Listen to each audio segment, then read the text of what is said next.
Okay, I did figure out what I did wrong on the other part.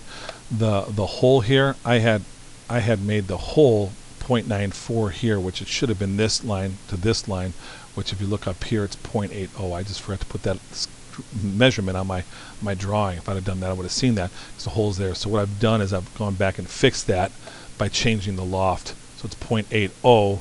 That's what it should be all the way through. Now if I create my extrusion of this last one here and cut back 0.23, you can see how it now it's actually cutting through it.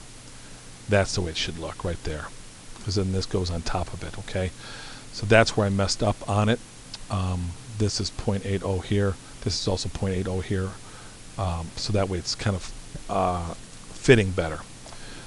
Now the last thing I've got to talk to you about is how we're going to make the fins. Now one of the problems with this is I can't do, I was trying to show you how to do the planes. Can't do planes on this because this isn't a cylinder. It's a cylinder, but remember it's going down. It's making it thinner. So to do that, what I have to do is I have to actually first make a little surface area of it going back to it, so I can make that. The way I'm going to do that is I'm going to start the sketch on this surface here, and I'm actually going to project this one right here, project geometry. I'm going to project my outer layer there so I can see it. Then what I'm going to do is I'm going to come back to this part here because I want to come down. It doesn't make a difference how deep I go as long as it's not too deep. Then I'm going to come up 0.025, hit undo the line, start a new line at this point here, go 0.025, and I'm going to come straight up here,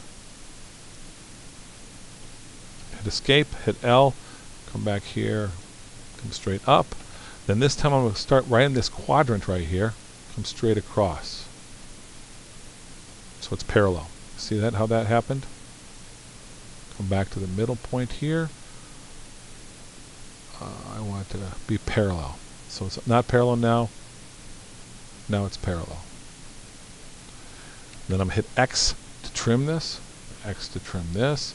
Then what I'm going to do is I'm going to finish the sketch, and I'm going to extrude that part right there out. Let's go select my area. Oops, it's not letting me select it. Why not? Nope, it's not letting me select it. It's got another sketch in there. It's confusing it.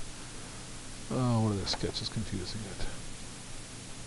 Just let me go back into the sketch. Again, sometimes you got to play with things a little bit to get it to recognize that's what you're looking. So I'm going to delete that line. I think that line's confusing it.